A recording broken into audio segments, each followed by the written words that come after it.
Hi guys, and welcome to another video. So apologies that there hasn't been any updates or anything like that over the last 2 or 3 days. I've been working loads. It's that time of year again. I've done 48 hours over the course of 3 days at work, so I haven't really managed to do much at all in general, let alone YouTube. But we've got a lot to look over. I've put myself down a good 3 or 4 bullet points to cover in this video. So a lot's changed over the space of 2 or 3 days. We've gone from the buzz of beating Leeds, and it's just gradually gone downhill with things off the field. It looked like we're on a real high, of course, beating Leeds. Brilliant performance there. We're linked with high prospect managers, and there's been a big shift in momentum now, and I will explain why. But firstly, I'm going to get into Tony Mowbray. Tony Mowbray did give us his official farewell, a really nice, classy farewell, which I'll just quickly go over. I just thought I'd put this out there, just in case no one has seen it. You probably have by now, but I wanted to cover it anyway. So, Tony Mowbray has issued a statement to the League Managers Association following his departure from Sunderland AFC. After 15 eventful months, my time at Sunderland has come to an end. I would like to thank Kirill Louis-Dreyfus for entrusting me to lead such a historic and significant football club. I believe that I leave the club in a positive place in terms of both league position and also with a strong and unified dressing room. To the players, thank you. You have been a pleasure to work with. You are a special group, with humility being a core value within the dressing room. Thank you for embracing our methods, and I hope that you enjoyed the journey. I am grateful to the senior professionals who acted as role models and mentors for their young teammates, and also thankful to the young players who thrived under the style of play. To all of the support staff at both the training ground and the stadium, thank you for creating such a positive environment in which the players flourished. Finally, I would like to thank the most important people at any football club, the supporters. I will forever be grateful for the amazing support that you gave the team, but also to me personally. As a native Teessider, the warmth that I received from Wayside was truly special. It is a bond that I genuinely appreciate. The atmosphere that you created at the Stadium of Light was inspirational, and to those of you who travelled in your many thousands supporting your team around the country, your support was phenomenal. I leave energised and enthusiastic for my next challenge. Thank you for the memories. Now, even if I've read it over a good handful of times, but even that time I feel a little bit emotional, you know. I don't have any bad will or intent towards Tony Mowbray at all. I think he's done an excellent job in general. I just feel like it was going a certain way under Tony Mowbray. He has created a very positive atmosphere throughout the dressing room, and there's a real core and unity there, as he said, and as he's mentioned. It is left a lot more positive than negative. So, in my personal opinion, I think he's done a good job.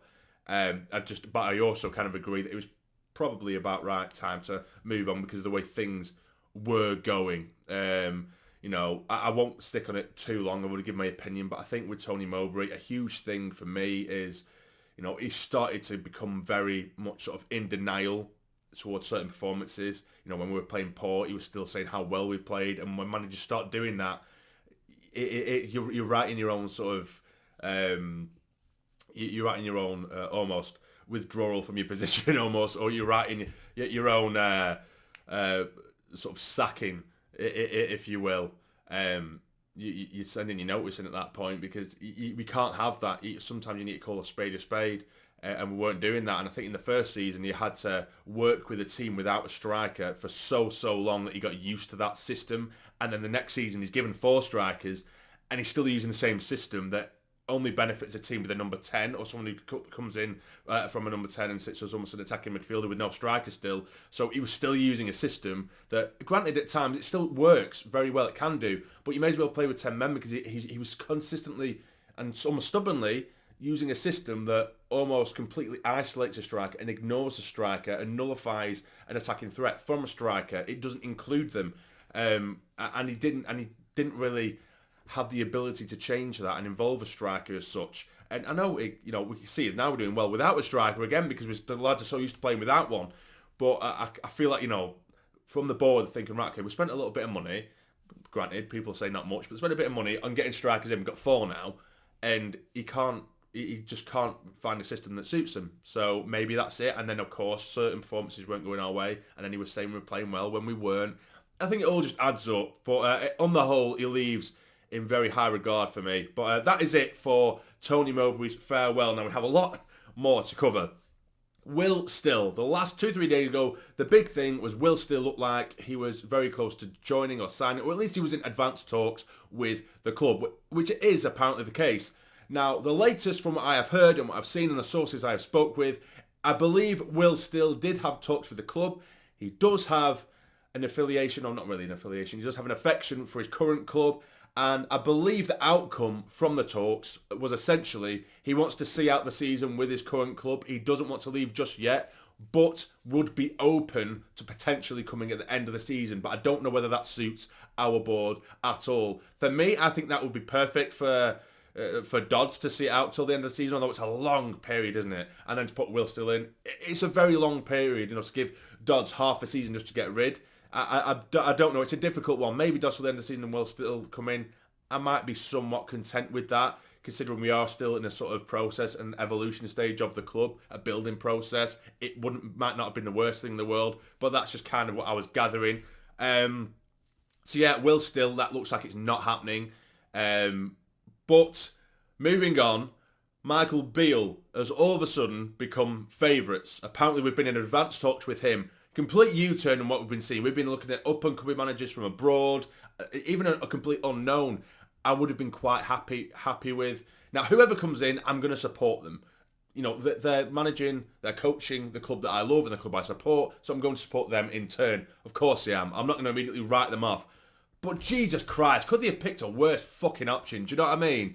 I'm not going to sit and say I know the ins and outs of Michael Beale, but all you need to do is do a shred, a shred of research on the bloke. I know that a large portion of Sunderland fans have an affiliation with Rangers, and he did a bad job there, apparently. He didn't do a good job there. There's actually a thread on Twitter or X, whatever you want to call it, and there's a few different threads that basically just said, here is a list of, or a thread of Michael Beale shitstorms, essentially.